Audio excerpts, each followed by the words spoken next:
आज की क्लास की शुरुआत हम करने जा रहे थे ओम्स लॉ से, और मुझे लगता है पूरी क्लास में ये एक ही टॉपिक चलेगा, ओम्स लॉ। ये वो टॉपिक है जो एक 10th का बच्चा भी पढ़ चुका होता है। केसीएल केवीएल जरूरी नहीं कि ये 10th में है। क्या केसीएल और केवीएल आते हैं 10th में? Kirchhoff laws, Kirchhoff current law, voltage law. मैंने तो नहीं पढ़ा। नहीं पढ़ा ये? नहीं आते। लेकिन ओम्स लॉ का नाम सुना है 10th में? सर्किट सॉल्विंग के दो बहुत इंपॉर्टेंट रूल्स हैं, केसीएल केवीएल, जो हम अपने उसमें पढ़ चुके हैं कैपेसिटेंस में, है ना। लेकिन उससे भी ज्यादा बेसिक रूल है ओम्स लॉ। तो थोड़ा बहुत आज की क्लास में आपको भी अपने बारे में पता लगेगा कि हमने क्या पढ़ा है पीछे।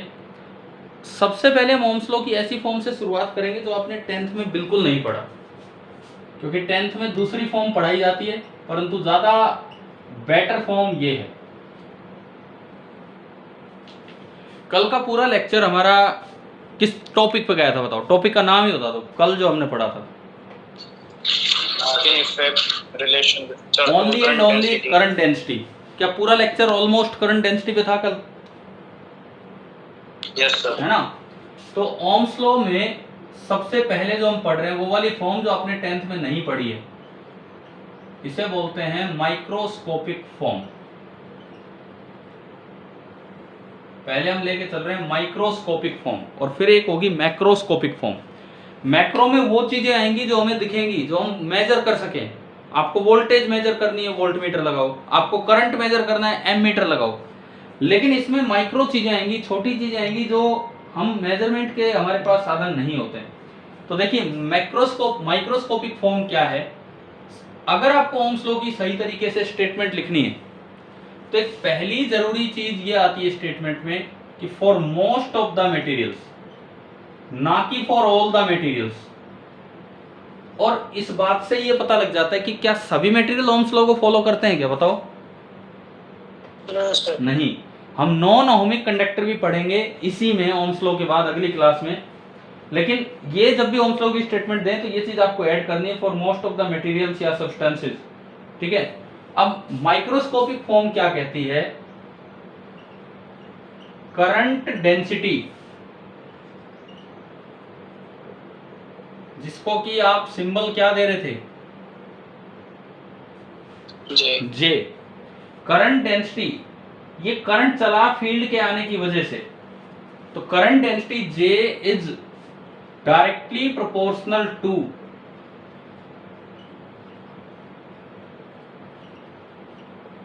देखो, मुझे लगता है एक ऐसा टॉपिक जो बच्चा सोचता है कि 10th में मैंने पूरा कर रखा, उसमें भी कई नई बातें आज आप सीख रहे होंगे, कुछ गलतियां या कुछ नई चीजें जो हम पीछे नहीं जानते थे वो सीख रहे होंगे। Is directly proportional to the force acting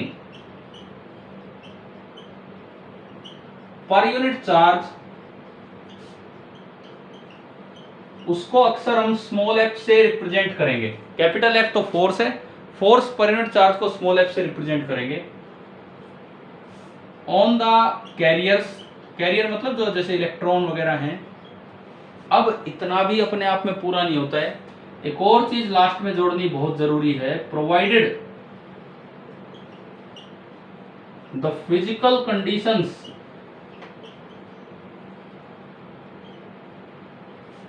such as temperature,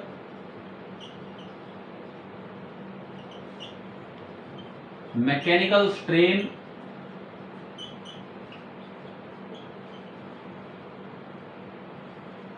etc. of the conductor are kept constant. मैं एक बार एक चीज और पूछता हूं, क्या आपके सेक्शन में कोई और बच्चा है क्या मेरे अड़ोस पड़ोस का? अड़ोस पड़ोस मीन्स कनीना या बहुत ही पास का कोई गांव, कोई है क्या हर्षित के अलावा? इसलिए मैं पूछ रहा हूं कि मैं अगर किसी को ये चीज ऑफलाइन पढ़नी हो तो शाम को मैं इन बच्चों के लिए 7 से 8 शाम को ऑफलाइन भी सेम जो आपको दिन में पढ़ा रहा हूँ शाम को उसमें पढ़ा रहा हूँ। तो अगर कोई उसमें कोई भी आप में से आ सके, आना चाहे तो उसमें अटेंड कर सकता है, नहीं तो अपना यहाँ से ठीक चल ही रहा है तो यहाँ से कीजिए। चलो अब इसमें देखो मेन बात पे आते हैं, लेकिन दो जो जुड़ी है साथ में बात, एक तो मोस्ट ऑफ द मटेरियल, ये बात हमें बता रही कि सारे मटेरियल्स ओहमिक नहीं होते हैं, ओम्स लॉ को फॉलो नहीं करते हैं। और एक अक्सर लोग ये भूल जाते हैं, बच्चे भूल जाते हैं कि ये भी लिखना होता है कि फिजिकल कंडीशंस वगैरह आपको क्या रखनी होंगी, कांस्टेंट। अब आता है बीच का पार्ट, तो बीच का पार्ट क्या है उसको समझते हैं हम। देखिए मान लो ये कोई कंडक्टर है और आपको करंट फ्लो करवाना है, ये हाई पोटेंशियल, ये लो पोटेंशियल, एक साइड हाई पोटेंशियल है एक साइड लो पोटेंशियल है, तो इलेक्ट्रिक फील्ड किधर होगा, इसके अंदर जो इलेक्ट्रिक फील्ड होगा वो किधर होगा, प्लस से माइनस की तरफ, ठीक है। इसके अंदर कैरियर है इलेक्ट्रॉन, तो इलेक्ट्रॉन पे फोर्स किधर लगेगा, पॉजिटिव की तरफ, इधर अपोजिट डायरेक्शन में, जिस वजह से इलेक्ट्रॉन इधर चल पड़ेगा। तो ये जो आपकी स्टेटमेंट है ओम्स लॉ की, ये कहती है कि जो J होता है, J किधर होगा बताओ, J किधर होगा, करंट किधर होगा इसमें, करंट एक ही तरफ, ऐसे बनेगा आगे एक ही डायरेक्शन में, हाँ, और करंट आगे है तो करंट डेंसिटी भी आगे ही होगी, इसमें तो कोई डाउट नहीं है ना किसी को डायरेक्शंस में, ठीक है। अब ये देखो ये जो J होता है current density, that is directly proportional to, वैसे मुझे लगता है ये वाली फॉर्म तो ओम्स लॉ की कभी नहीं पढ़ी होगी आपने 10th तक, ये जो अभी हमने स्टार्ट की नहीं पढ़ी ना पहले, क्योंकि करंट डेंसिटी ही नहीं जानते हम, परंतु ये ज़्यादा अच्छी फॉर्म है। ये ज़्यादा अच्छी इसलिए भी है, कभी कभार ऐसे सवाल आएंगे, एक कंडक्टर रखा है कोई गोल सी, मतलब कोई भी जैसे बॉल है मान लो, और इन्फिनिटी तक उसको घेर के बैठा है कोई कंडक्टिंग मीडियम, पूछ लेगा बताओ करंट कितना जा रहा है, तो कोई तरीका ही नहीं होगा, सर्किट नहीं दिख रहा होगा, वहाँ ये वाली फॉर्म काम आएगी। कैसे आएगी, अगले 1-2 दिन में ये काम हो जाएंगे, बड़े अच्छे से पार्ट होते हैं। तो J is directly proportional to F हमने किसको बोला है, F हमने बोला है J is directly proportional to force per unit charge, समझ आया, फोर्स पर यूनिट चार्ज। अच्छा जो फोर्स लगेगा क्या मैं उसे QE लिख सकता हूं, इलेक्ट्रिक फील्ड के कारण जो फोर्स लगेगा Q into E divided by E, E से E कैंसिल हो गया, यानी कि J is directly proportional to E, और यहाँ पे एक कांस्टेंट यूज किया जाता है जिसे डिनोट करते हैं सिग्मा से, where sigma is called conductivity या फिर specific conductance of material. Of material आप लिख लेना, यहाँ जगह नहीं है, कंडक्टिविटी और स्पेसिफिक कंडक्टेंस। आप एक बार इतना पूरा कीजिए यहाँ तक, क्योंकि ये जगह भर गई, मैं इसके बाद फिर इसको आगे कंटिन्यू करता हूँ, आप ये नोट कीजिए।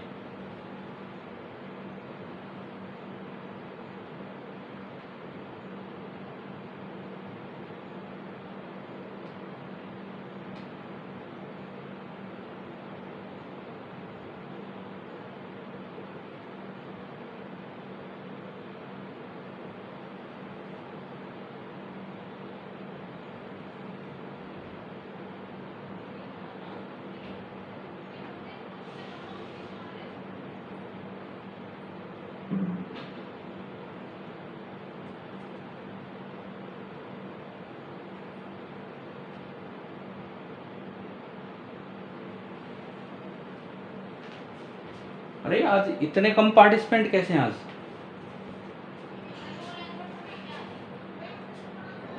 वो 1-2 बच्चों का मैसेज आया हुआ है, एंट्री नहीं मिल रही, उनको मिल गई है क्या एंट्री, जिन्होंने मुझे मैसेज किया था।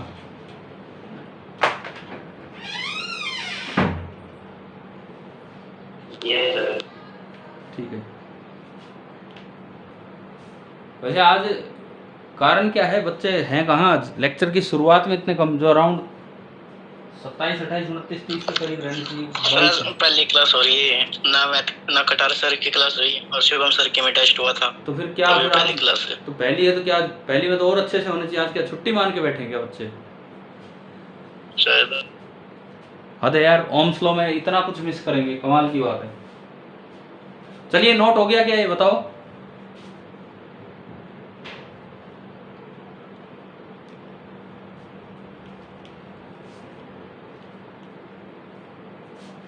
हो गया सर। हो गया, ठीक है।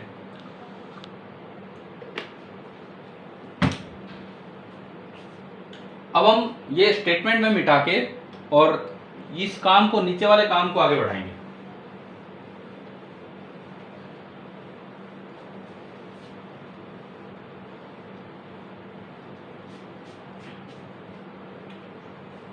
अच्छा जी, अब देखो इसमें आपका रिलेशन बना J is equal to sigma into E.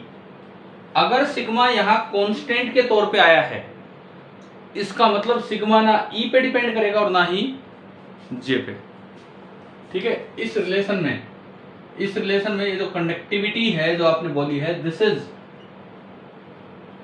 Independent of J और E। ना J पे डिपेंड करना है ना E पे, it depends on the nature of material, और उसके टेम्परेचर वगैरह पे भी डिपेंड करता है। लेकिन आपने कंडीशन जोड़ दी थी कि टेम्परेचर और ये सब चीजें क्या रखनी है, कांस्टेंट। तो मैं उन चीजों पे नहीं जा रहा हूँ, मतलब आप मटेरियल ही चेंज करोगे तो कंडक्टिविटी चेंज होगी, इस तरह की चीज है। J बराबर सिग्मा इंटू ई। अब मैं डायरेक्शन की बात करूं, क्या J और E की डायरेक्शन सेम है या अपोजिट है? बताओ डायग्राम देख के,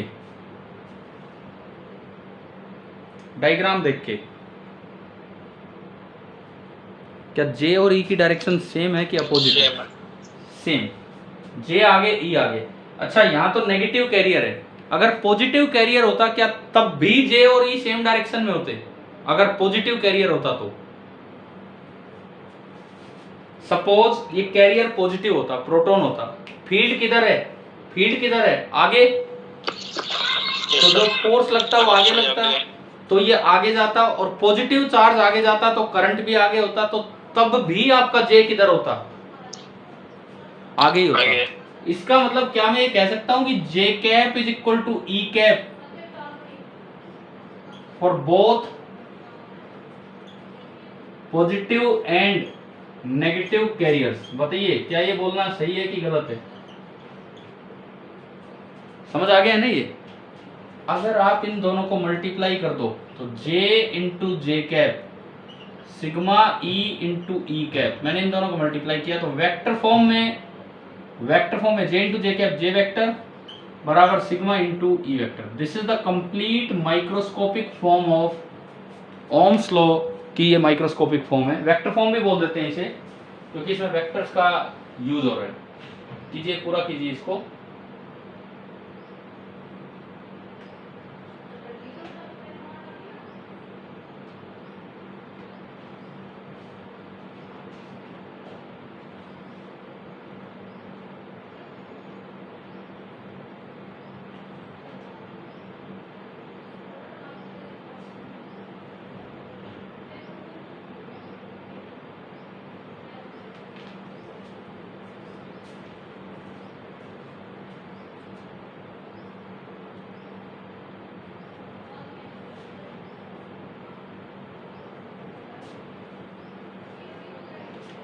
हो गया?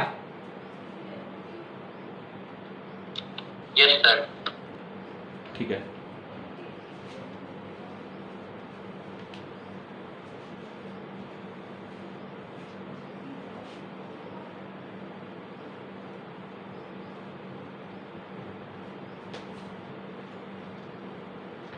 मैं जैसे आपको अब इरोडो का बोल रहा हूँ, आप नॉन मेडिकल सेक्शन आपको करनी चाहिए। एक एक सवाल को एक चैलेंज की तरह लेना है कहीं से भी, क्योंकि देखो ये पुरानी बुक है, नई बुक नहीं है। आपको नेट पे डेफिनेटली सॉल्यूशन मिल जाएंगे। आजकल आप फोन का इतना यूज करते हो, कभी डालोगे डेफिनेटली आपको सॉल्यूशन कहीं ना कहीं से निकल के आ जाएगा। वो नहीं करना है, वो बिल्कुल नहीं करना है आपको। वो चैलेंज ही ये है कि आप किस तरह से उससे पार पाओगे। समझ गए हो ना? दिन के 2 सवाल, केवल 2 सवाल, जब टाइम मिले। घर वाले बीच में रुक जाओ भाई मैं तो इरोडो कर रहा हूँ, जब टाइम मिले 2 सवाल अपने लेने। कर लोगे कि नहीं बताओ इस तरह का? Yes sir. तो आज से मैं शुरुआत करूं, भेजूं आपके ग्रुप पे फिर? Yes sir. तो आप ये बताओ कहाँ से, इलेक्ट्रोस्टैटिक से शुरू करना चाह रहे हो? हाँ क्योंकि अभी आपके अगले टेस्ट में इलेक्ट्रोस्टैटिक्स आ रहा है ना पूरा, ठीक है। ऐसा है कि मैंने बीच बीच में सवाल लिए हैं, मैंने वहां से कई चीजें ली हैं। फॉर एग्जांपल जैसे आपने पढ़ा होगा कभी एक फॉर्मूला बताया था आपको, Q1 into root R2 plus Q2 into root R1 upon under root Q1 plus under root Q2, general form. असल में इरोडो के क्वेश्चंस थे जो मुझे लगा कि बहुत जरूरी है करवाना, इसलिए मैंने, मतलब ये तो मैंने एक एग्जांपल दिया है, मैं बीच बीच में वहां से चीजें लेता रहता हूँ। तो कुछ सवाल ऐसे होंगे लाइन से जो हो भी रहे होंगे, तो देखते हैं, कोशिश करते हैं। और चाहे तो इसकी अपनी अलग नोटबुक बना लेना, अलग नोटबुक, क्वेश्चन नंबर, और ये कभी फिर मन करे बुक खरीदना चाहो, पतली सी छोटी सी बुक है, और उससे फिर आप ये देख सकते हो। मैं देखता हूँ मेरे पास यहाँ रखी तो थी, पता नहीं कहाँ है। चलो चलिए कोई नहीं, अभी तो हम, हाँ ये देखो इतनी सी किताब है, छोटी सी बुक है, और इसमें केवल प्रॉब्लम बुक है और कुछ नहीं है। आप देखो ये जो आप, हाँ जी बोलो सर। इसमें कैलकुलस भी है ना? कैलकुलस, कैलकुलस मतलब ये तो सवालों में होगा ही। कौन सा कैलकुलस? मैथ्स का कैलकुलस? Yes sir. ना ऐसे थोड़ी है कि कैलकुलस के अलग से प्रॉब्लम्स है, बिल्कुल नहीं है। फिजिक्स की बुक है, फिजिक्स की। देखो J is equal to sigma into E, यहां सुनोगा। इस रिलेशन से मैं तीन चीजें आपको बताता हूं। क्या आपने ये पढ़ा है कि under electrostatic condition, under electrostatic condition हम पढ़ के आए हैं कि E इनसाइड कंडक्टर कितना होता है पता है आप सभी को? जीरो। लेकिन करंट वाले में तो है नहीं। क्या ये चीज यहां से वेरीफाई हो रही है क्या? देखते हैं। J is equal to sigma E, मैंने वेक्टर साइन हटाया, मैग्नीट्यूड लिया, तो सिग्मा बराबर E बराबर J बाई सिग्मा। तो अगर आपको बोला है कि इलेक्ट्रोस्टैटिक्स का मतलब है कि करंट कितना होगा, चार्ज रेस्ट पे होगा तो करंट कितना होगा? जीरो। करंट जीरो होगा तो करंट डेंसिटी भी कितनी होगी? Zero. And sigma non zero है। सिग्मा एक कंडक्टिविटी होती है, मटेरियल पे डिपेंड करेगी। कोई बहुत अच्छे से करंट को फ्लो करवा पा रहा है तो उसकी एक नॉन जीरो फाइनाइट कंडक्टिविटी होगी। क्या मेटल की वायर में करंट फ्लो करता है कि नहीं करता है ना? तो इनकी हाई कंडक्टिविटी होती है। तो sigma is non zero, it means J by sigma आपका जीरो हो गया और J बाई सिग्मा आपका E था, तो आपका E जीरो होगा। तो आप बताओ क्या ये पहला पॉइंट यहां से वेरीफाई हो गया इस रिलेशन से? ठीक है, अब आप लिखिए फटाफट ये, फिर हम सेकंड पॉइंट पे चलते हैं इसके बाद।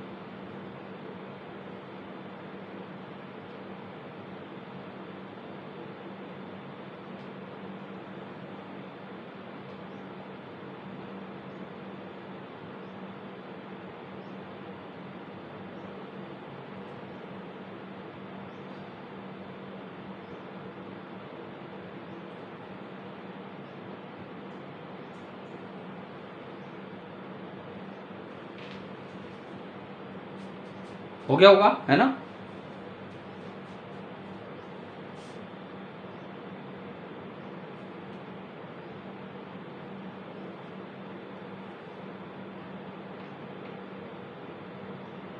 चले क्या? हो गया first point? Yes sir. Yes sir. ठीक है।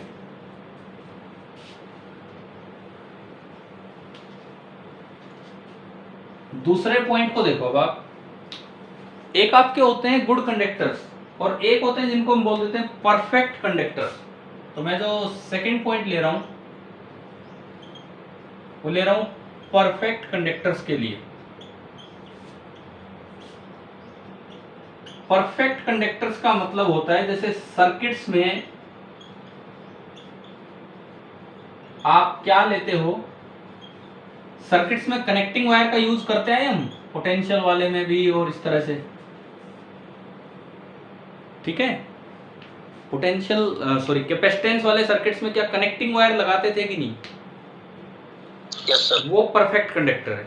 अब परफेक्ट कंडक्टर की खासियत ये है कि उसका हर पॉइंट सेम पोटेंशियल पे होगा, चाहे करंट फ्लो ही क्यों ना कर रहा हो। वैसे हमने पढ़ा कि करंट फ्लो के लिए मुझे चाहिए पोटेंशियल डिफरेंस, लेकिन अगर आपको सर्किट में ध्यान हो, हम टर्मिनल के नाम देके पैरेलल को पहचानते थे, टर्मिनल का Yes, नाम yes, रखे ना, मतलब एक कनेक्टिंग वायर चल रही है तो मैंने इसको ये बोल दिया तो ये भी है, ये भी है, ये भी है, मतलब ये कि जितने पोटेंशियल पे ये है उतने पे ये है, उतने पे ये, उतने पे। तो ये ऐसा कैसे पॉसिबल है? परफेक्ट कंडक्टर्स में करंट फ्लो कर रहा होता जब भी, क्यों नहीं वहां पे पोटेंशियल डिफरेंस होता, क्यों नहीं फील्ड होता, वो चीज हम देखेंगे। तो देखिए, for perfect conductor such as connecting wires sigma tends to infinite होता, बहुत ही ज्यादा कंडक्टिंग है, बहुत ही ज्यादा कंडक्टिंग, यानी कि कंडक्टिविटी बहुत हाई है। Sigma tends to infinity. अब J बराबर सिग्मा इंटू ई, यानी कि E बराबर J by sigma. If current is flowing, अगर मान लो उस वायर में करंट फ्लो कर रहा है तो J जो होगा वो एक नॉन जीरो फाइनाइट होगा, J तो नॉन जीरो फाइनाइट होगा। इसका मतलब J बाई सिग्मा, सिग्मा कितना है? सिग्मा कितना है? इनफाइनाइट। इनफाइनाइट। तो J by sigma tends to zero, because Zero. Sigma tends to infinity. और J बाई सिग्मा है E, यानी कि E वहां पे जीरो हो गया। अच्छा, अगर E जीरो हो गया तो कोई पोटेंशियल डिफरेंस नहीं बचा। सपोज आपने ये कोई कनेक्टिंग वायर ली, ऐसे सवाल आप में से आज तक किसी ने पूछा नहीं कि जब करंट फ्लो कर रहा है, मतलब चार्ज को फ्लो करवाने के लिए तो मुझे पोटेंशियल डिफरेंस चाहिए, फिर कनेक्टिंग वायर में बिना पोटेंशियल डिफरेंस के कैसे फ्लो हो रहा है? क्योंकि उसका सिग्मा इनफाइनाइट है। यहाँ उसका आंसर आता है E जीरो हो गया। अगर अंदर E जीरो है तो क्या कोई पोटेंशियल डिफरेंस बनेगा यहां से यहां तक? मान लो ये पॉइंट A है, ये पॉइंट B है, और ये डिस्टेंस है D, और पोटेंशियल डिफरेंस V है। तो क्या हमने इस तरह के फॉर्मूले पढ़े हैं? V बराबर E इंटू डी पढ़े होंगे ना? Yes sir. और E जीरो है, E जीरो है तो इसका मतलब V बराबर जीरो हो गया। पोटेंशियल डिफरेंस जीरो होने का मतलब है VA बराबर VB। और यहां से ये पॉइंट क्लियर हो रहा है कि all the points of A connecting wire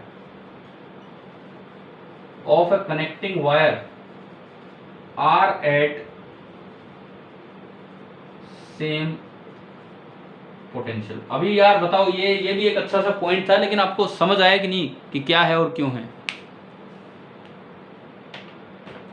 clear है?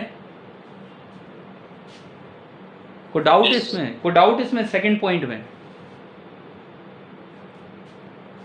ठीक है, चलो आप ये नोट कीजिए सेकंड पॉइंट। मतलब ओम्स लॉ से क्या क्या निकल के आ रहा है वो हम देख रहे हैं। बनाइए आप ये इसको।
आज की क्लास में जो थोड़े से पार्टिसिपेंट्स हैं, मैंने उनकी लिस्ट आपके ग्रुप पे डाली है।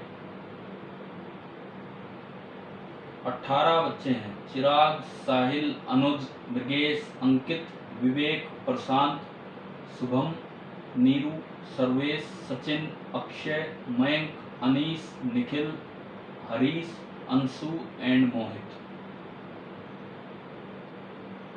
यार अपनी मर्जी से ही छुट्टी मान लेते हैं भाई, हद है। चलिए नोट हो गया ये दूसरा पॉइंट भी। Yes sir. ठीक है, अब हम अगले काम पे चलते हैं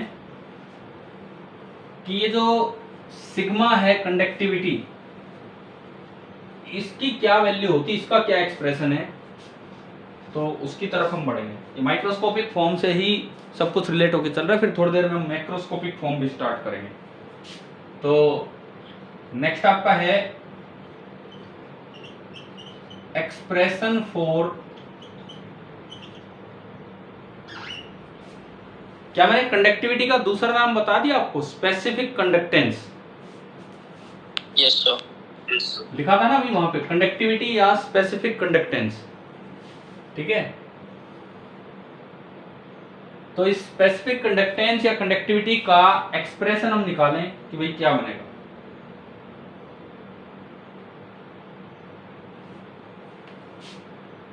सिग्मा का एक्सप्रेशन होता है n(e²) τ/m, where m is the mass of carrier, या फिर ne into mu। हम याद भी रखें इस चीज को, रवि लेके भी आते हैं। ये आपका कंडक्टिविटी का एक्सप्रेशन है। n वही है, n क्या चीज है? Number of electron, free electron. Electron तो बहुत ज्यादा होंगे, हम केवल फ्री इलेक्ट्रॉन देख रहे हैं पर यूनिट वॉल्यूम। m जो यहां है that is the mass of electron, mass of an electron. तो आपका है रिलैक्सेशन टाइम, और ये म्यू क्या चीज है? म्यू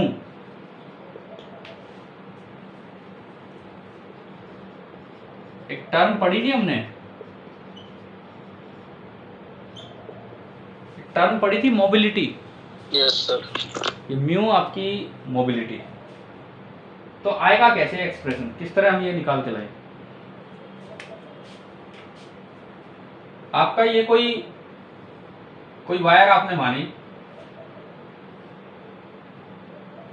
सीधी वायर है, यूनिफॉर्म क्रॉस सेक्शन, और इसमें बीच में आपने कोई एक एरिया बना दिया, बिल्कुल ऐसे θ 0 डिग्री वाला केस। यहां से कोई करंट आगे जा रहा है,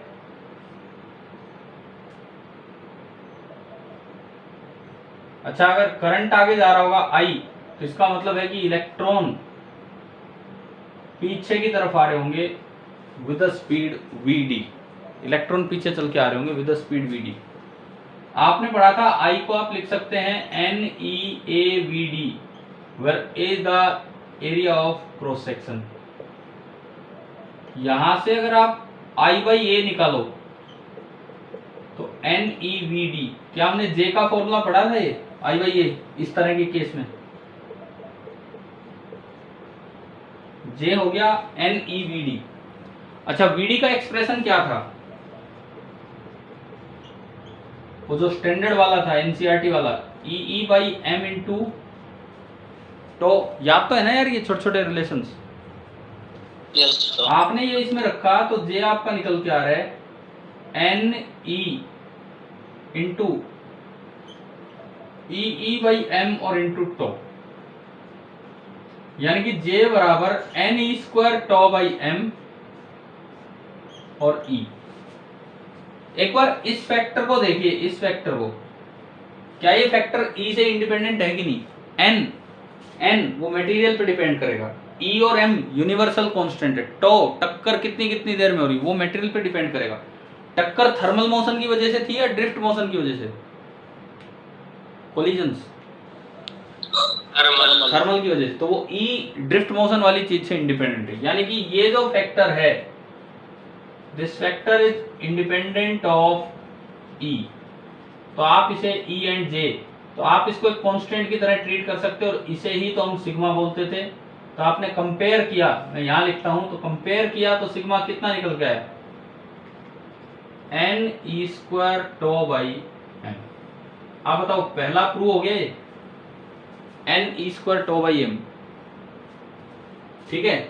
और इसको मैं थोड़ा सा और आगे ले जाऊं तो मैं इसको ऐसे भी लिख सकता हूं, एन ई और into e tau by m. और शायद कल आपको ध्यान हो ई टो बाई एम आपका निकल के आया था मोबिलिटी, बताओ ध्यान है तो, क्या ई टो बाई एम मोबिलिटी निकल के आई थी कल? अरे मोबिलिटी डिस्कस हुई थी या नहीं कल? मोबिलिटी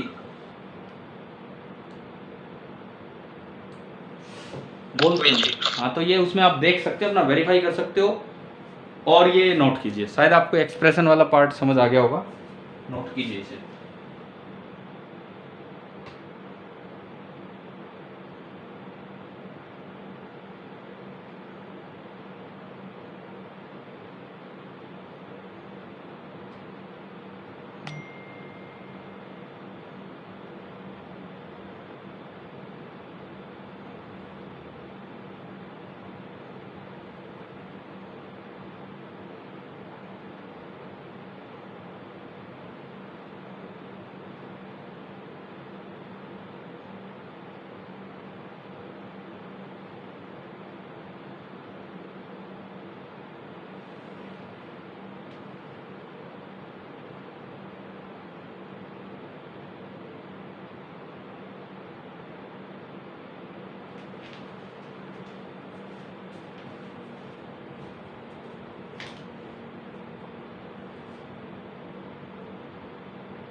हो गया नोट?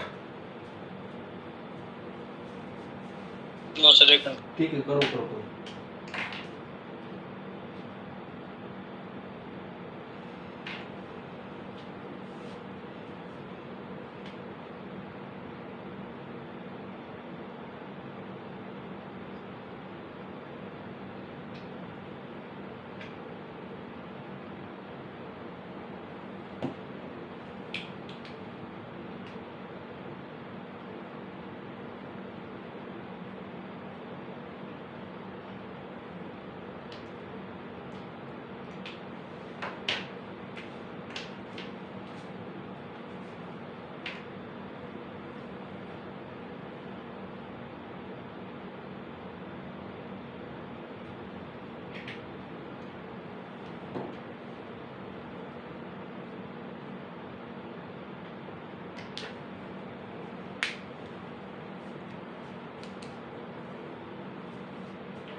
हो गया।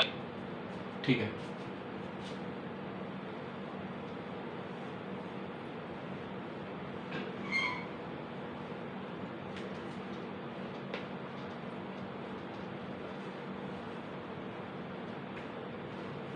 अच्छा ये बताओ, ये कंडक्टिविटी डिफाइन की, कंडक्टिविटी अगर एक आम आदमी बात करे, कंडक्टिविटी का मतलब है कि भाई कितना आसानी से करंट फ्लो हो पा रहा है। तो कंडक्टिविटी तो ऑब्जेक्ट के डायमेंशंस पे तो डिपेंड ही नहीं कर रही है, ये तो केवल n e square tau by m, मतलब नेचर पे डिपेंड कर रही है मटेरियल कैसे है। इसका मतलब अगर मैंने एक ये वायर ली, सर विवेक को एंट्री देना एक बार है, अब मैं कहाँ से दूं एंट्री? मैं होस्ट हूँ क्या? होस्ट मिल गई सर। ठीक है ठीक है ठीक है, देखो मान लो एक ये वायर है, ये कॉपर की वायर है, एक कॉपर की ये वायर है,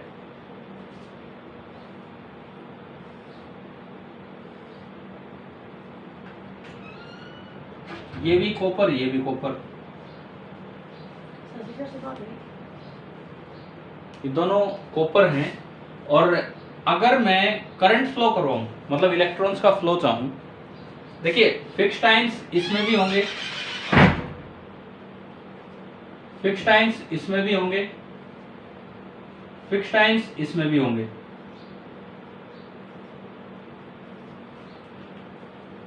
इसमें भी इलेक्ट्रॉन को इधर से निकल के इधर तक आना है, और इसमें भी इलेक्ट्रॉन को इधर से निकल के इधर तक आना है, तभी तो करंट उधर बनेगा। समझ रहे होगे मैं क्या बना रहा हूं?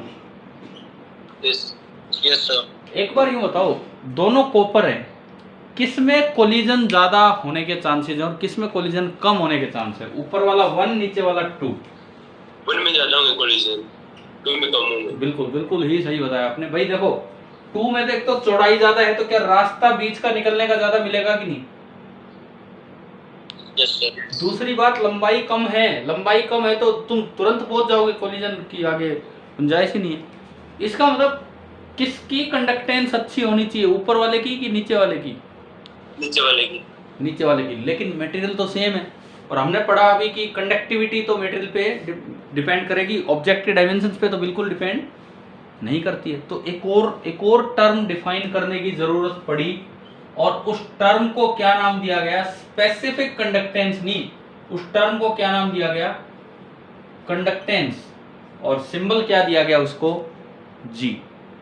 क्यों जरूरत पड़ी, समझ आया?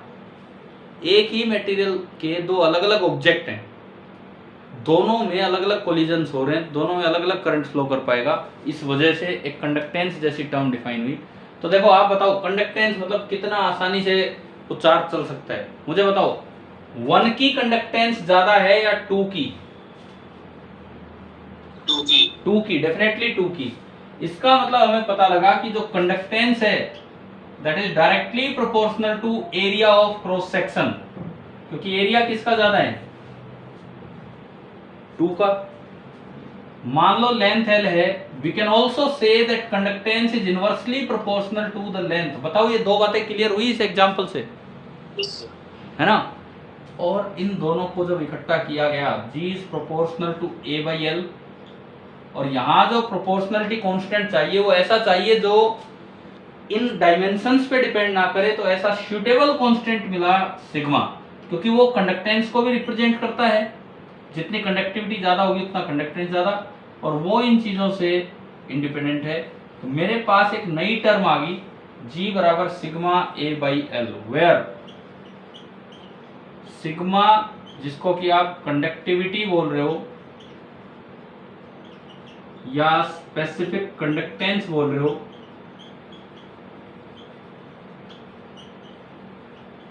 this thing is independent of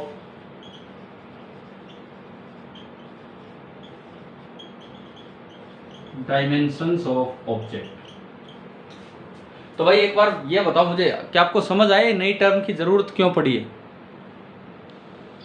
yes. ठीक है, कई बार ना इस तरह की स्टेटमेंट लिखी रहती है, कंडक्टिविटी। अच्छा मैं एक और चीज बताऊं, इसको स्पेसिफिक कंडक्टेंस क्यों बोलते हैं? स्पेसिफिक मतलब यूनिट डायमेंशन वाले ऑब्जेक्ट, स्पेसिफिक। जैसे कभी हमने पढ़ा है स्पेसिफिक चार्ज, वर्ड पर स्पेसिफिक चार्ज का मतलब था यूनिट मास पे कितना चार्ज है। भाई अगर m मास पे q चार्ज है तो यूनिट मास पे कितना चार्ज होगा? q/m, वही था। तो स्पेसिफिक कंडक्टेंस का मतलब है यूनिट साइज का कोई कंडक्टर लिया, लेंथ 1 एरिया 1, तो उसकी जो कंडक्टेंस होगी वही आपकी कंडक्टिविटी। क्या दिख रहा है यहाँ से? अगर a और l में 1 कर दूं तो सिग्मा बराबर g आ रहा है, इसीलिए इस सिग्मा को क्या नाम दिया जाता है? Specific conductance. ठीक है,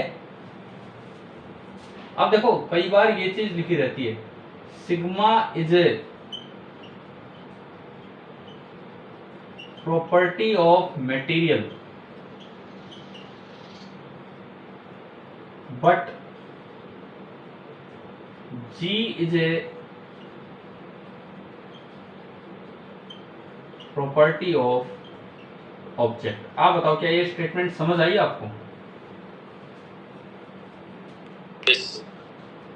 ऑब्जेक्ट का मतलब डायमेंशंस।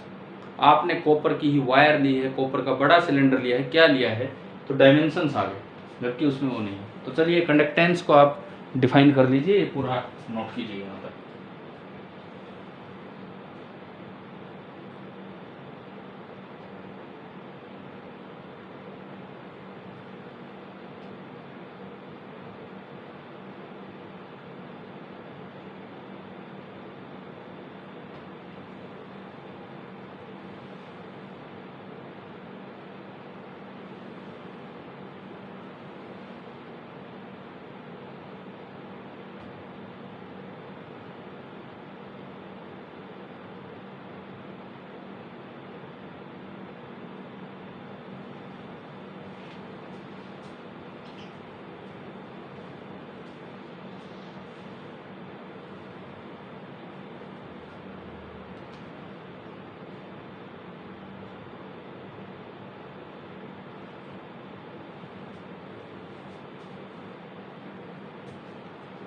जैसे कई बार बच्चे सोचते हैं कि भाई इस चैप्टर में तो सर्किट ही सर्किट है, क्या सर्किट शुरू हुए हैं अभी तक? हाँ, तो सर्किट के अलावा बहुत कुछ है, बहुत अच्छे अच्छे कॉन्सेप्ट्स हैं सर्किट के अलावा। सर्किट की प्रैक्टिस तो आप कैपेसिटेंस में भी करी आते हो, वही रिपीट होने हैं। हो गया नोट?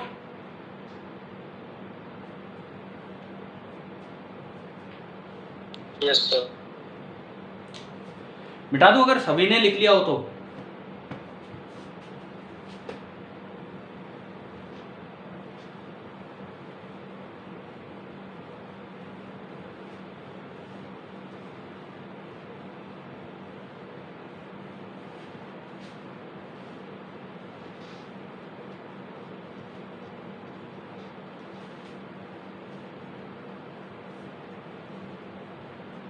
देखो, इसको स्पेसिफिक कंडक्टेंस बोलने का रीजन ये यहाँ से समझ में आ रहा है, G बराबर सिग्मा A बाई L, तो this implies sigma is equal to G into L by A।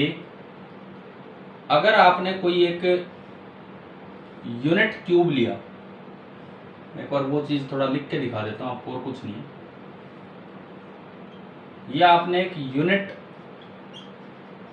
Cubicle conductor लिया, यूनिट क्यूबिकल कंडक्टर मतलब जब इसमें करंट फ्लो करे तो जो इसकी लेंथ है वो भी 1 है, और जो उसका एरिया है 1 बाई 1 यानी कि 1। तो अब अगर आप सिग्मा निकालेंगे तो that is equal to G into 1 upon 1 into 1, यानी कि sigma is equal to G, that is conductance of unit cube. इसीलिए इसका नाम बना स्पेसिफिक कंडक्टेंस। यहां से इसको बोल देते हैं सिग्मा बराबर GL बाई A से, ये आपका स्पेसिफिक कंडक्टेंस हो गया। तो ये पॉइंट भी नोट कर लीजिए, कहीं जरूरत पड़ जाए थोड़ी थोड़ी।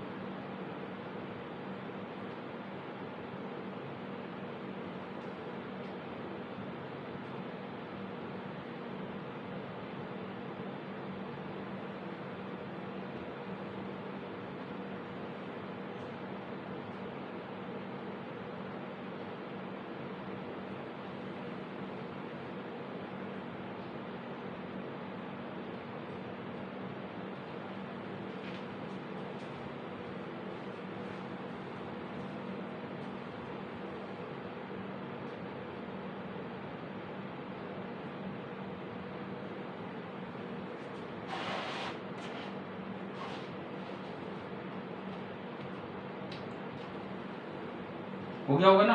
चलिए यस सर। ठीक है।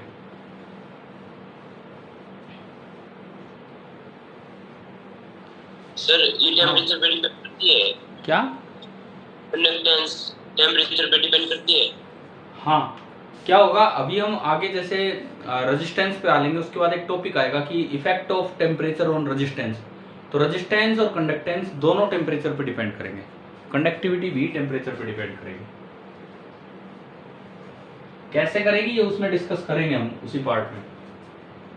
अब मैं एक क्वेश्चन आपको देता हूं।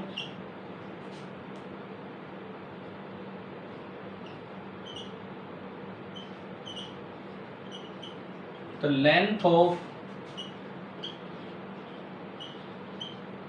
a conductor is doubled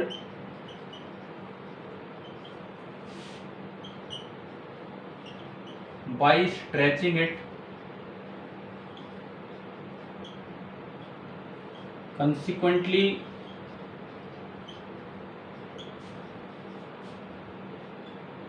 its area of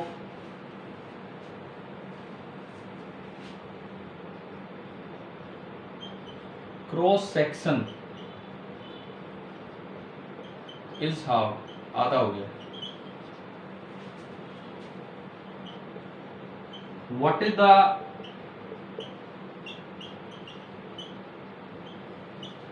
change in conductivity?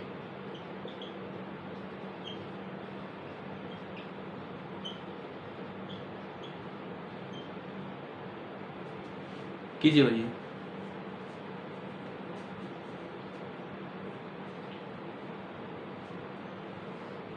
Four time हो जाएगी सर। 4 टाइम्स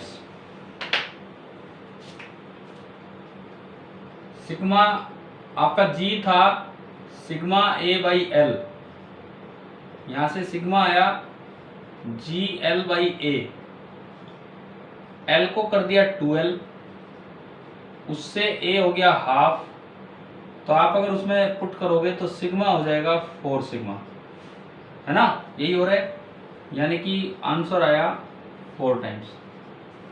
बताओ ये सही है कि गलत है?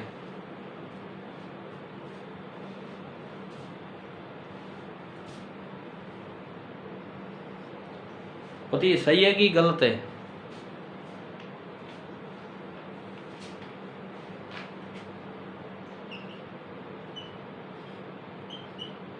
सर ये जी भी बदले रहता है।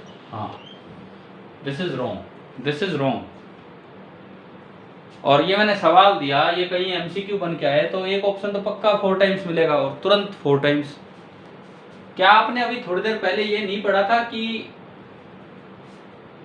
जो G होता है that is sigma into L by A, but the factor sigma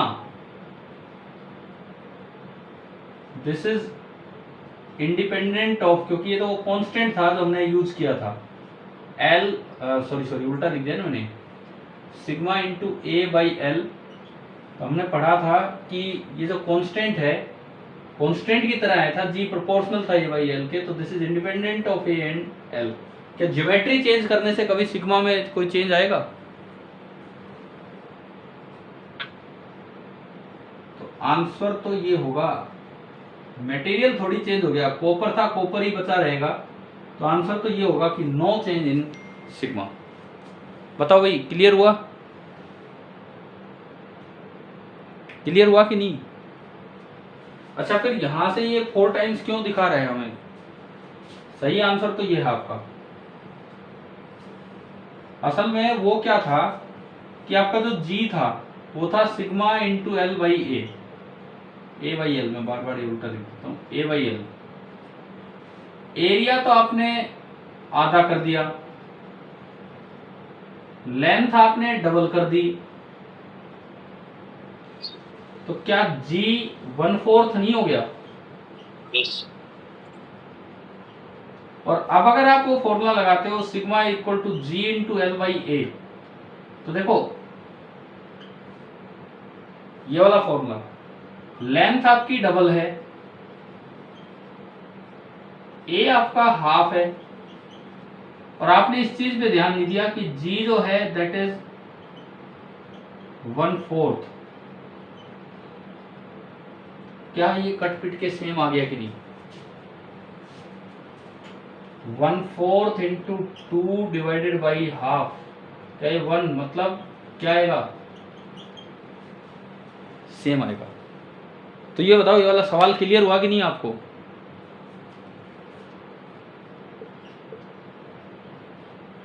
अरे बताओ, Yes. समझ आ गया है ना? मतलब सिग्मा वगैरह में ऐसे चेंज मत कर देना, सिग्मा तो इन चीज़ों पे डिपेंड ही नहीं कर रहा।